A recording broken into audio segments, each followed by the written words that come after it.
প্রথম আলোর সাথে আছেন। দেশের নির্বাচনী সংস্কৃতিতে আনুষ্ঠানিকভাবে ইশতেহার ঘোষণার আগেই বিভিন্ন প্ল্যাটফর্মে দলের প্রতিশ্রুতি ও অবস্থান তুলে ধরে রাজনৈতিক দলগুলো। রাজধানীর চীনমৈত্রী সম্মেলন কেন্দ্রে মঙ্গলবার সন্ধ্যায় তেমনই এক আয়োজন ইংরেজি দৈনিক ডেইলি স্টারের। সেই বিপ্লবের যারা ত্রয়োদশ জাতীয় সংসদ নির্বাচন সামনে রেখে রাজনৈতিক দলগুলোর ভাবনা ও নাগরিকদের চাওয়ার শীর্ষক এই সংলাপে যোগ দেয় বিএনপি, জামাত, এনসিপি ও সিপিবি। অনুষ্ঠানের শুরুতেই সরকার গঠন করলে কেমন হবে আগামীর বাংলাদেশ, সেই রূপরেখা তুলে ধরে রাজনৈতিক দলগুলো। গণ অভ্যুত্থানের আকাঙ্ক্ষা বাস্তবায়ন আমাদের প্রধানতম লক্ষ্য। এখন গণ অভ্যুত্থানের আকাঙ্ক্ষা নিয়ে অনেক ধরনের বিতর্ক এবং ডিভিশন আছে, এক একজন এক একভাবে ব্যাখ্যা করেছে। ফ্যাসিবাদী একটা ব্যবস্থার মধ্য দিয়ে বাংলাদেশ বিগত 16 বছর গিয়েছে, সেটা সম্পূর্ণরূপে বিলোপ করে আমরা একটা নতুন গণতান্ত্রিক ব্যবস্থা প্রতিষ্ঠা করা, অর্থাৎ একটা নতুন সামাজিক রাজনৈতিক চুক্তির কথাই আমরা বলেছিলাম গণ অভ্যুত্থানের মধ্য দিয়ে।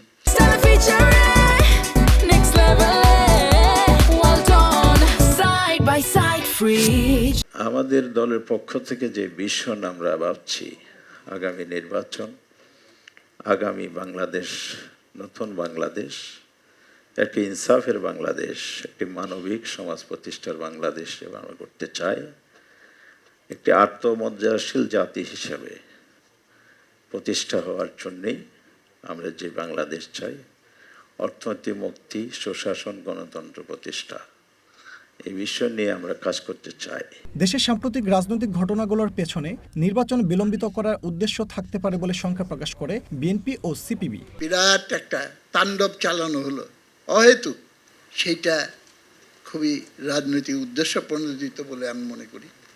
এটা স্বাভাবিক কোনো ঘটনা নয়। সম্ভবত রাজনীতিতে এই ঘটনাগুলো ঘটানোর একটা উদ্দেশ্য হলো নির্বাচনটা বিলম্বিত করা বা না হতে দেওয়া। গত কয়েক মাসে এবং বিশেষ করে কয়েকদিনে যে ঘটনাগুলো ঘটলো, এই ঘটনাগুলোতে মানুষ কিন্তু অনেক উদ্বিগ্ন হয়ে উঠেছেন এবং মানুষ ভাবছেন, আবার নতুন করে ভাবছেন যে নির্বাচনটা আদৌ হবে কি।